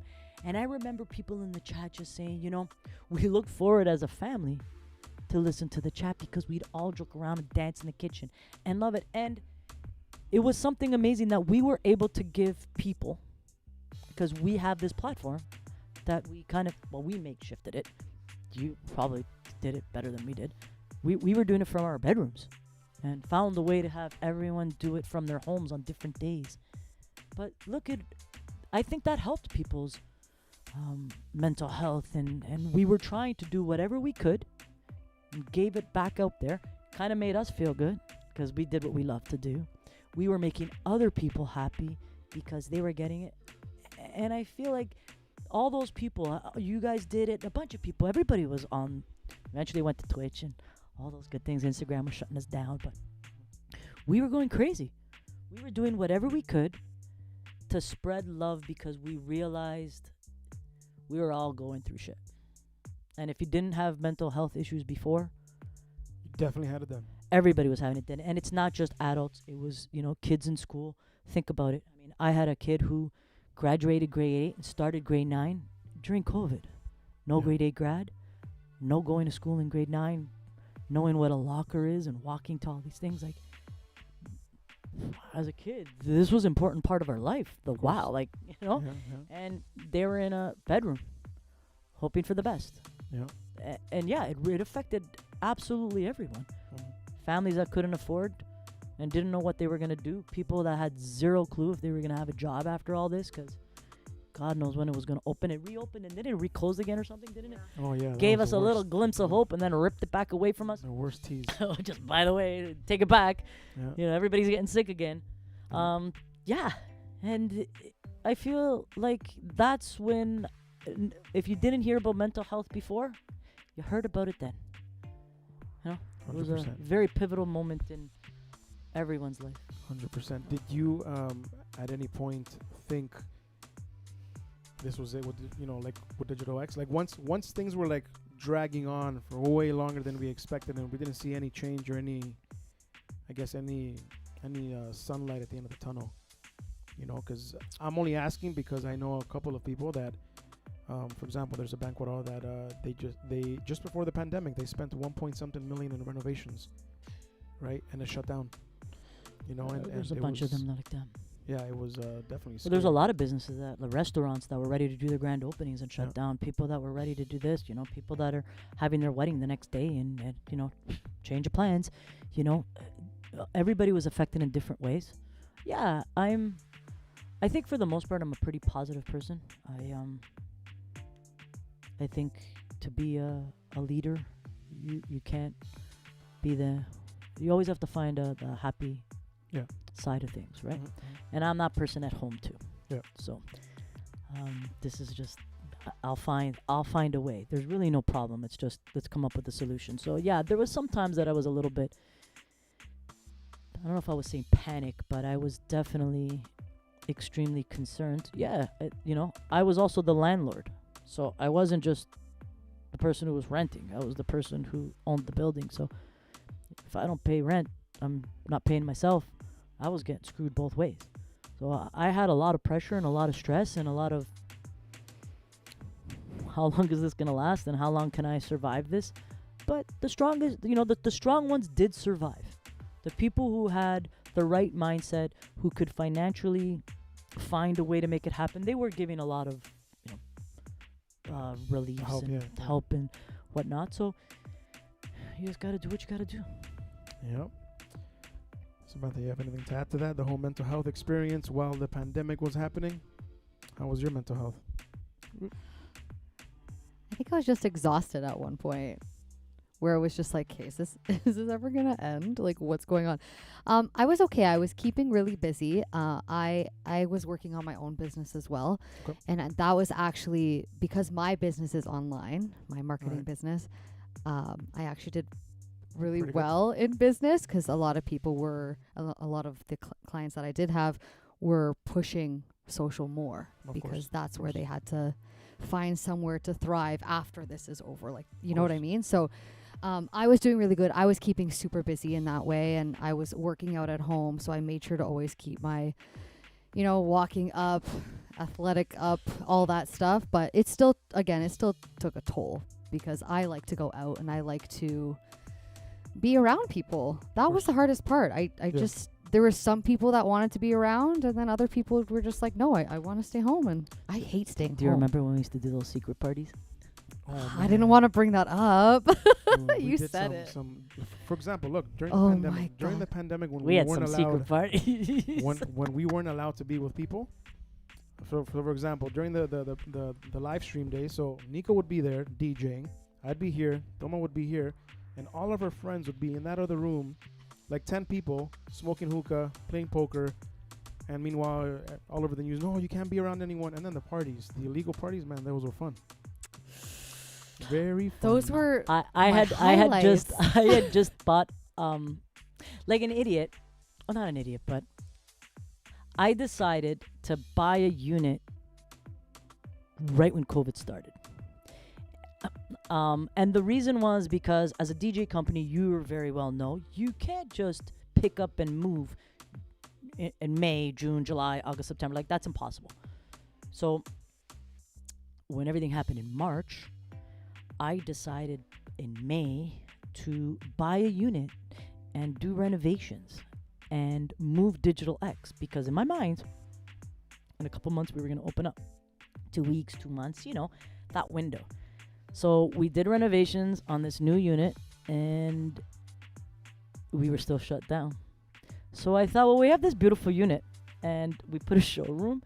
So why don't we just invite a few of our closest friends, close the blinds, and have a little fiesta, and have like DJ sets, and we ran lives. And we did it a couple times. It was a good time. so fun.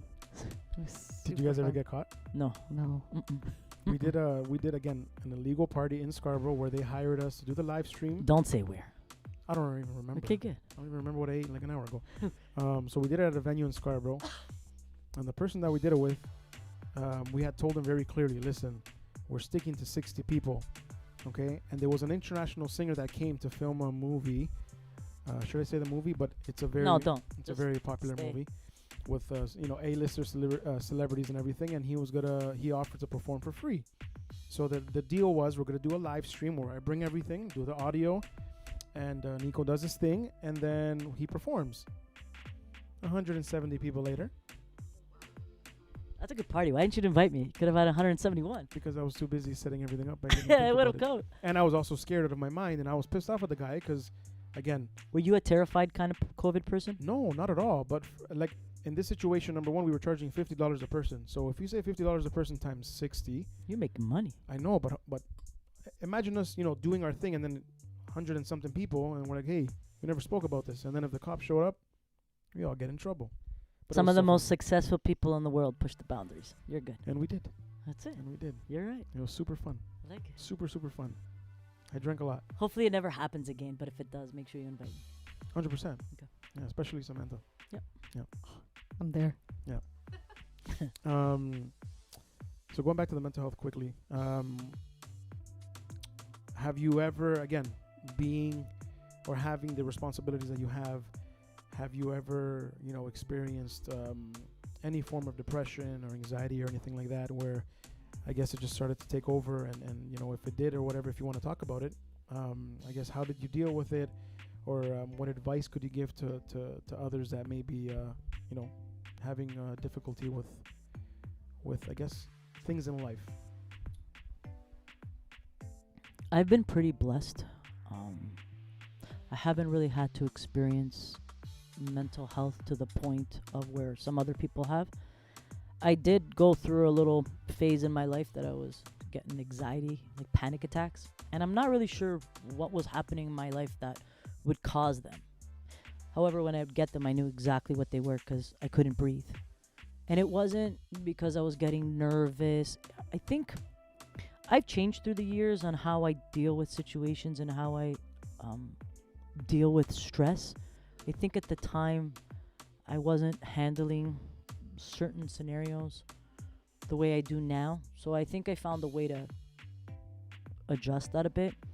I've been really blessed though. I don't have a lot of people around me that suffer from things like that. I think like my kid a little bit during COVID and stuff had some moments in his life where I could see this is what that looks like. And like I know that's something, but I think nowadays it's more common than it was, and I don't really know how to attack it. I don't know if you have, this may be one of my questions for you, but do you have like, I don't even know what to do if somebody had like depression and like anxiety and how to help them.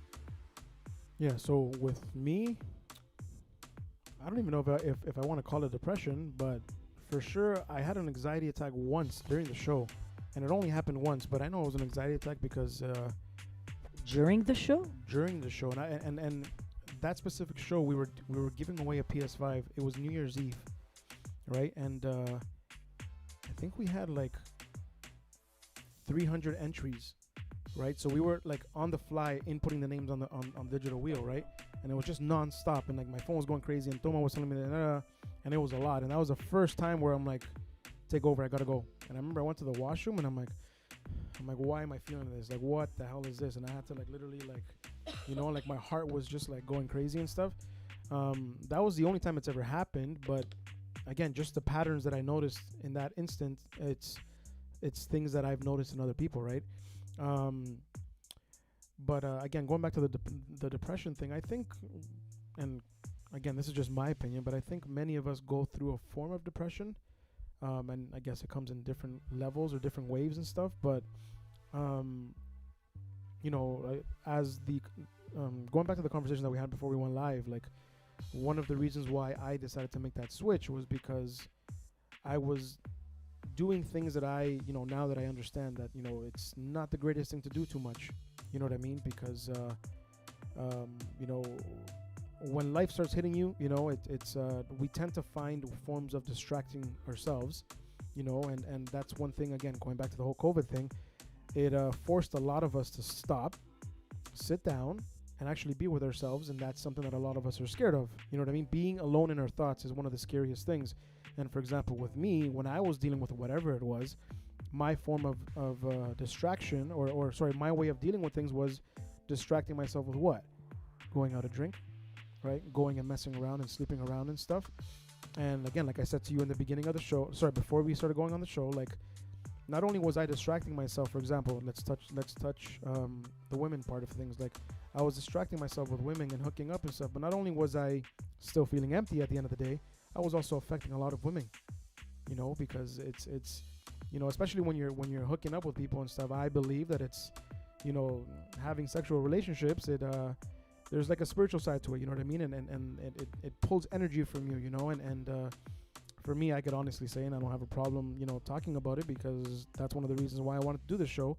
And it's to have conversations like this, things that sometimes people don't talk about, or people like to, push to the side and stuff. And it's, that's one of the things that, unfortunately, this industry sometimes brings. Not every part of the industry, but yeah, it's that whole pandemic thing. Again, just to bring it up again, was a blessing in disguise for me, because it forced me to sit down in my thoughts more, and even though I was not steering in the right direction, it made me see things differently, and now that I've made that switch, it's I think it's way more harder now than it was back then, because now when life hits me, and like I've been saying in the first couple of episodes, these last 2 months have been very difficult for me personally. I had a death in the family a couple of weeks ago, and then boom, the week after another one.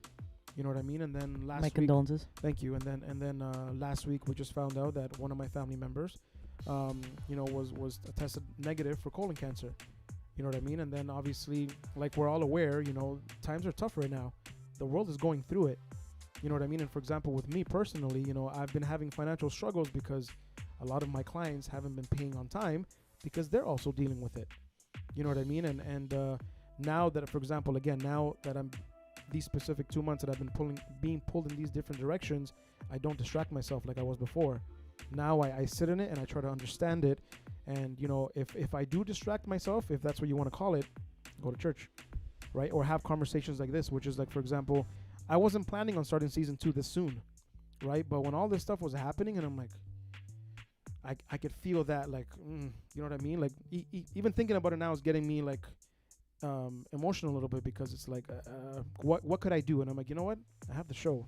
So why not, again, throw myself back into the show, and, yeah. But that comes with age, with maturity. I feel, I mean, when I was a kid, mental health, it was never brought up. Yeah. And maybe it existed, but nobody ever talked about it. Yeah. And to be honest with you, I don't know anybody who went through anxiety or depression. We were just little kids playing. Yeah. And as more things, all these great things that these kids have now, they're video games, they're this, they're that.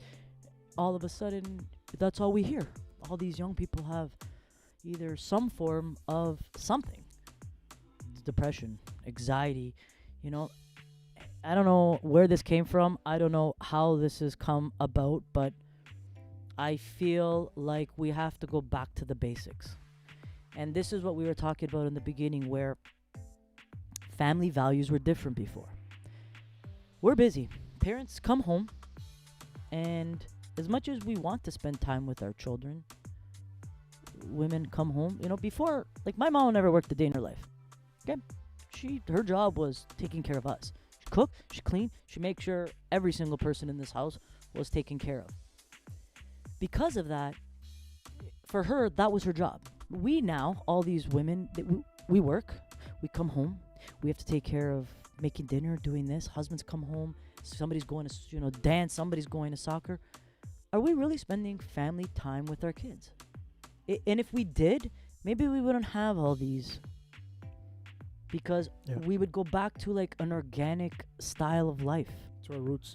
Just nice, having dinner, talking about how our day was. Not, your kids on Instagram or Snapchat and beep-a-beep and all these things are coming. If I did that, my dad would have smacked me in the head. Mind you, we had no phones back then, but you know what I mean? And I think things have changed. And I would really, really love for us to get back to what's really important. Our health, our family, and the time that we have on this earth to do better and to do good. I know we all have to make money. We all need to survive, but throwing your kid upstairs in their room so they could play video games because you want to just, you still have work to do and you chill.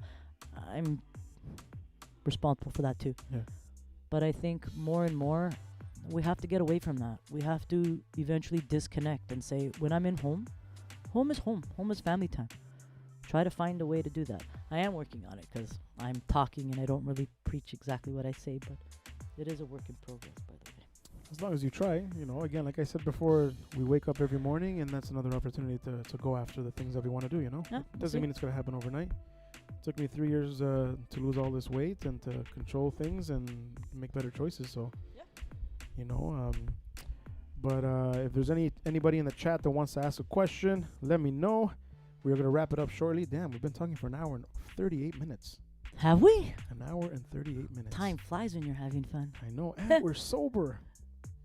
For now. Well, we went we went for sushi before we got here, and we tried something that I don't think I'm going to try again. What was it called? Sake. Ugh. What is that? I don't know. It tastes like bum. It doesn't taste good.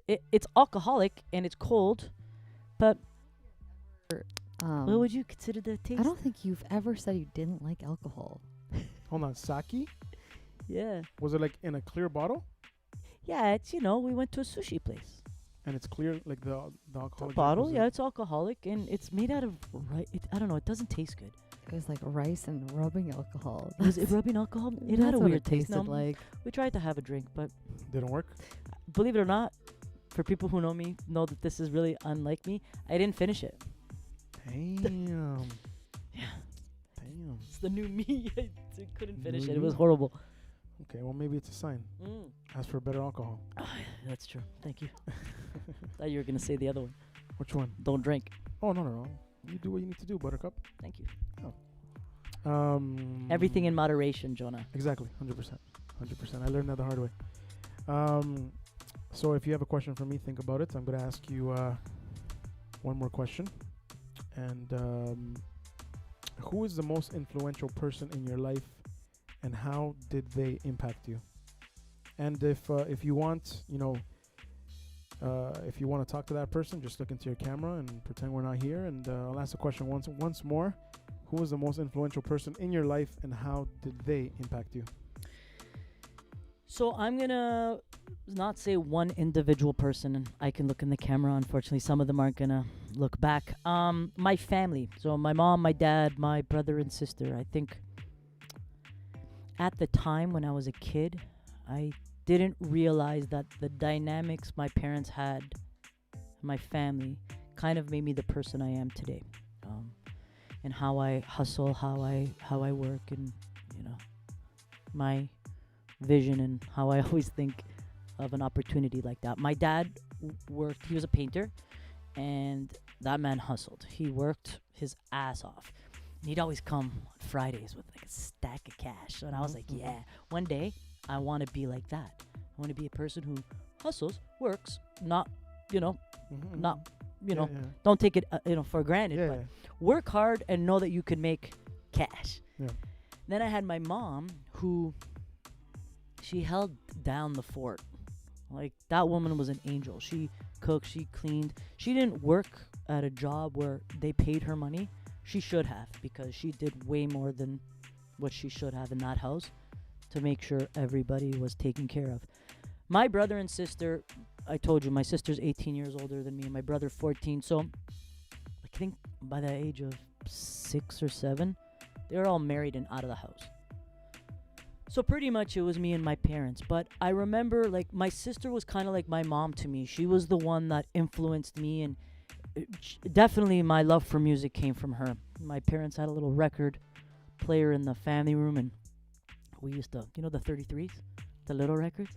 Yeah. Oh yeah, I used to pretend I was a DJ, even though it had give, and I would scratch it and destroy probably half his records. But we'd put records on, and her and I would just dance and sing, and it really made me, like, I was so happy. Like, I would look forward to those moments with her, because music just makes people so excited and happy. So she influenced me on that side of it. And my brother was just a very successful person. At a young age, it didn't really, it was my brother. I was more connected with my sister than I was with him. But as I got older, I saw, like, his values and how much he's like my father, and worked and was successful at the job he wanted to do. And if I take a little bit of all of them, I'm all them. Of course. I'm the person who doesn't settle. Still to this day have lots to prove. I think I have a lot of things I want to still do in my life, and I want to give back more, and I want to do more charity work. And I feel like I'm successful enough now, and I'll ask you that after. Remind me, success. But I feel like I'm successful now, but if it wasn't for all of them and all the values they instilled in me, I would never be the person I am today. I think 100%, little bit of all of them in me, which is pretty cool. And that's kind of, I guess, my question to you. What is success to you? Because success to other people, I guess some people feel like success is money. But success is not always, like, what is success to you? So that's a question that I think the answer always changes, right?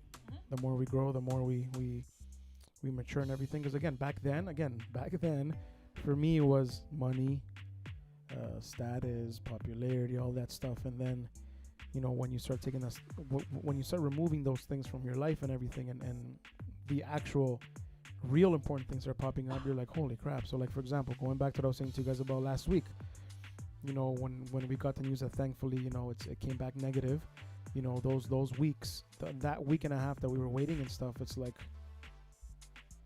what matters, you know what I mean? So to answer your question, what is success for me, man, to be able to call my mom, to be able to have those conversations with them, that now again, I just literally prayed for the first time with my family, I think 2-3 weeks ago, something that we've never done, not because we're not, like we were never, close to God or whatever, like we've always been a religious family, but never like that, to the point that we pray together or things like that, and it's like, I wasn't able, nor would I have been able to not only pray with my parents, but have those conversations that I'm having with them now, right? So, again, to add to the whole question that you were asking, success for me is being able to have my loved ones close to me with health, and being able to give back and do things with intention, which is another reason why I decided to do this show.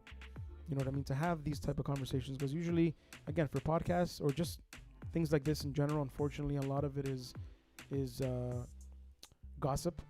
You know what I mean? And things that, in my opinion, don't bring depth. It's just chaos and drama and like that stuff. Yes, does it give you views? Does it make people laugh or whatever? Of course, but that doesn't last. And that's where you have to keep looking for that more and more. But having conversations like this, which is another reason why I decided this month to only have women on here, right? To honor you guys, because Mel, like, you have no idea, if you influence me, and I'm a man, imagine all these women that are, you know what I mean? Like the majority of these questions that were on the show are by women that don't even know you. You know what I mean? And like, this is why I decided to do something like this, where it's just girls, because, you guys are the most important thing, in my opinion, here in on earth. Like, you guys have the capability of giving birth.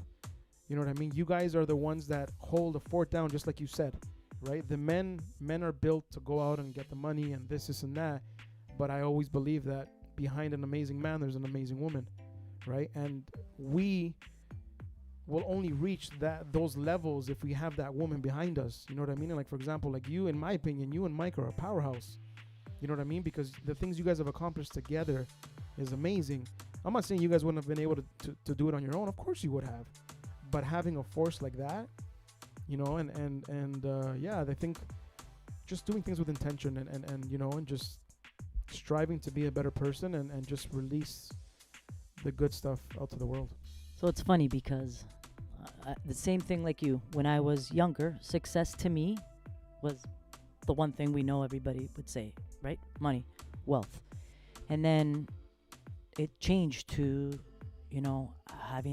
being successful at work and doing that. And now success to me as a mom to a teenage child, success to me is to make sure he has all the tools he possibly can have in his toolbox to elevate himself more than me. I always say, it's not your fault on how you're born. Like, you're born, it's not your fault. But how you leave this world, it is. Yep. So you come in this world, whatever your parents did, you can't change that. But how you leave this world is all on you.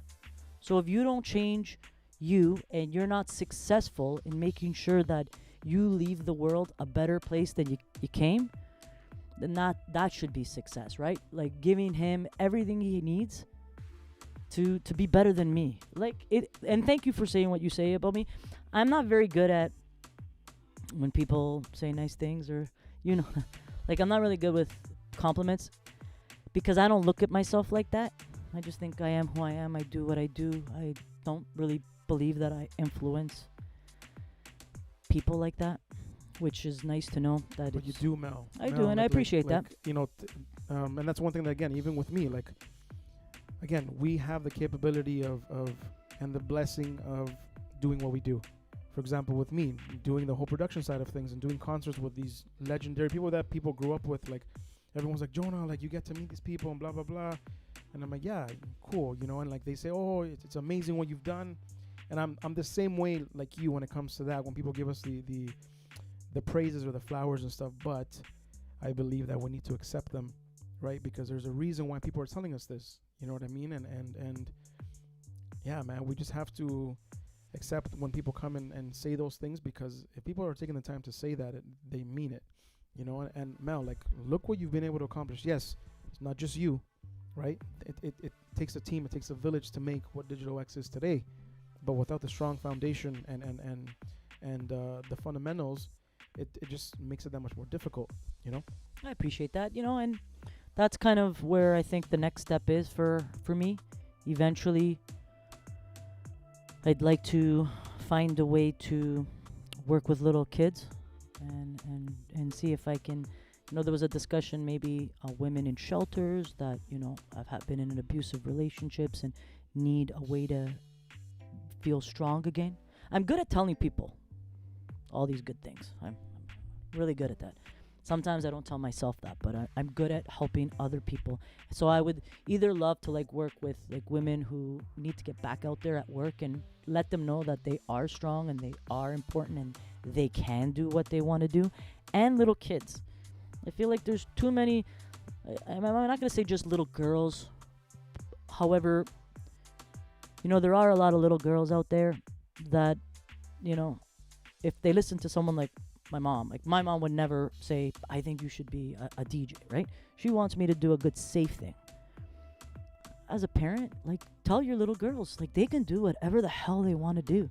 They could think about it and they could say it out loud and verbalize what they want to do. That is possible. That is extremely important. And, I can't believe I quote Drake sometimes, but Logan has this little whiteboard thing in his washroom because he's very forgetful. So he used to write his notes on the thing. And I wrote one time, you didn't get this far just to get this far.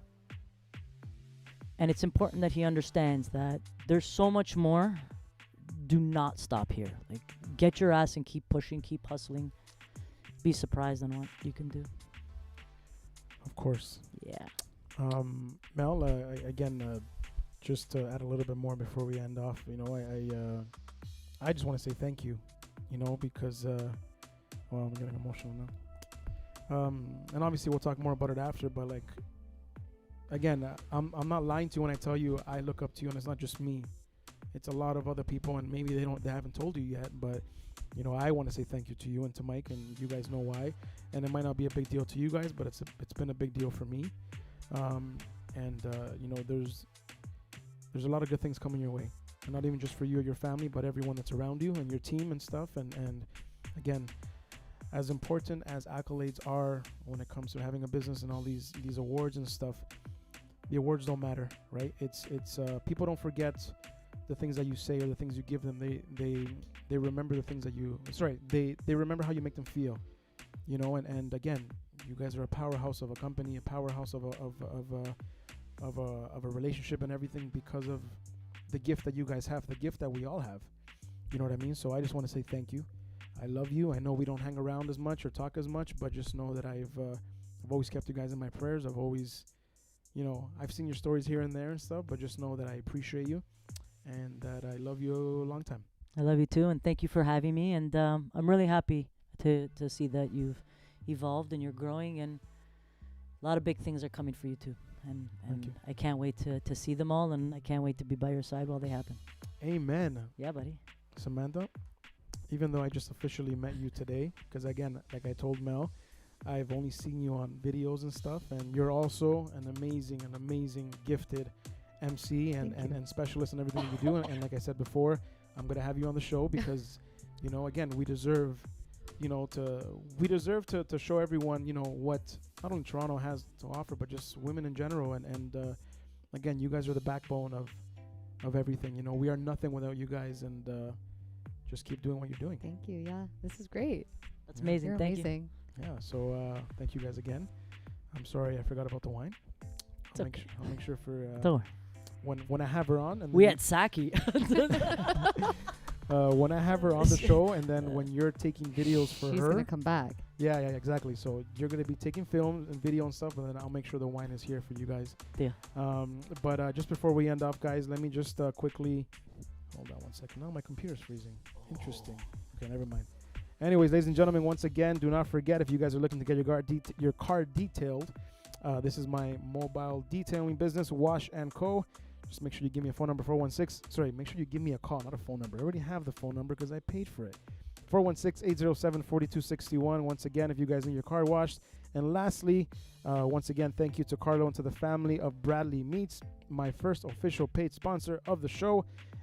Please, guys, don't forget to check them out. They're by Jane and 7, and they have some amazing meats, amazing cuts at even better prices. So everything from skirt steak, veal, short rib, T-bone steak, Colombian and Argentinian sausages. I definitely recommend you guys try the Colombian ones. They're so good. And last but not least, their famous chimichurri. So yes, make sure you guys follow them on that Instagram at bradleymeats.com. Sorry, at bradley.meats on Instagram.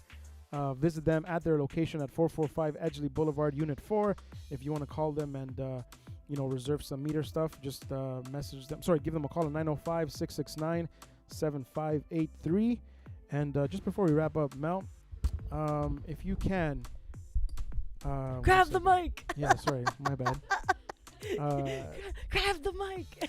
I'm gonna ask you one last question that just popped up in my head, and look into the camera when you're answering this. What would you tell yourself, your 10-year-old self, today?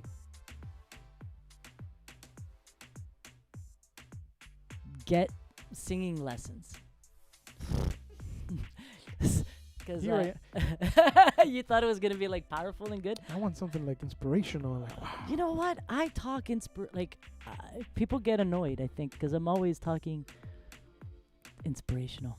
Yeah, I don't know what I would tell my 10-year-old self. I was such a different person back then.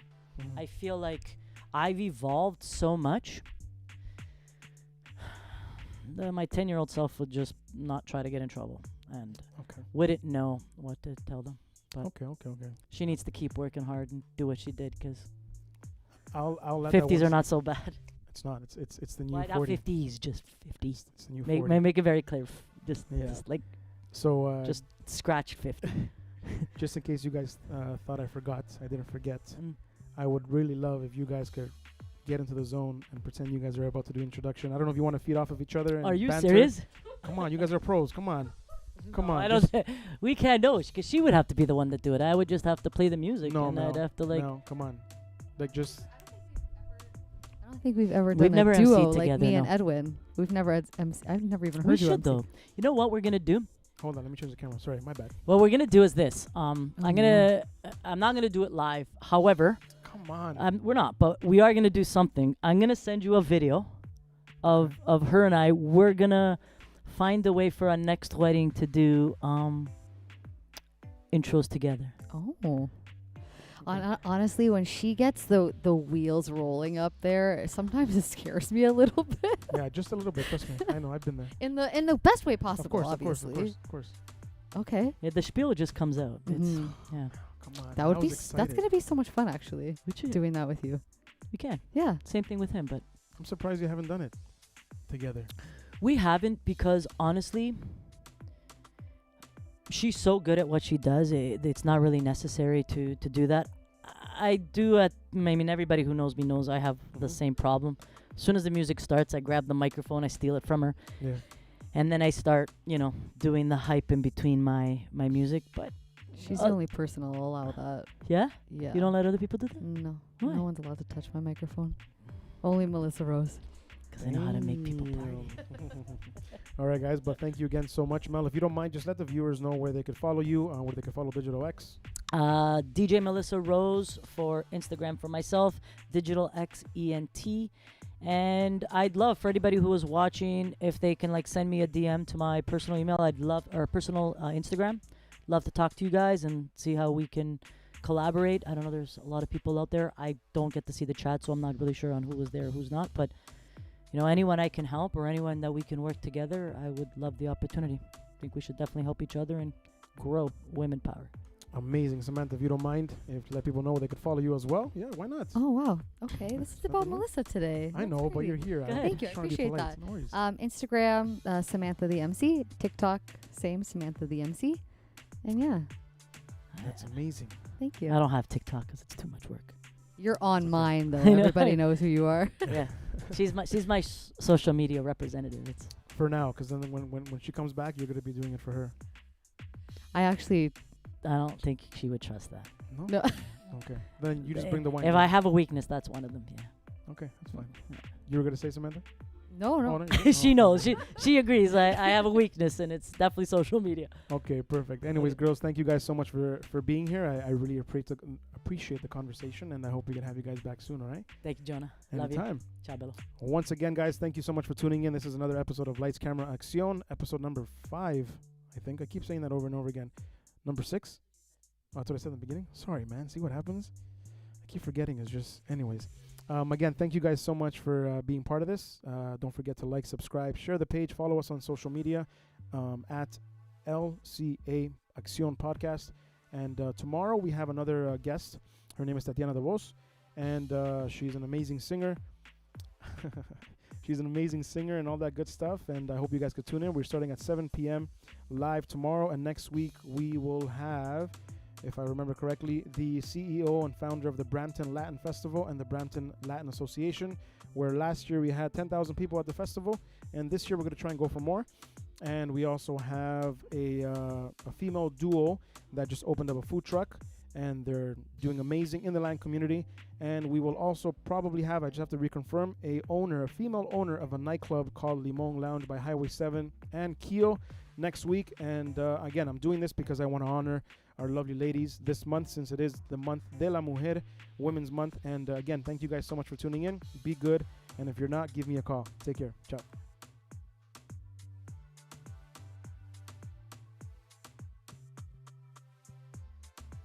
I used to be bad, but now I'm good. Bye.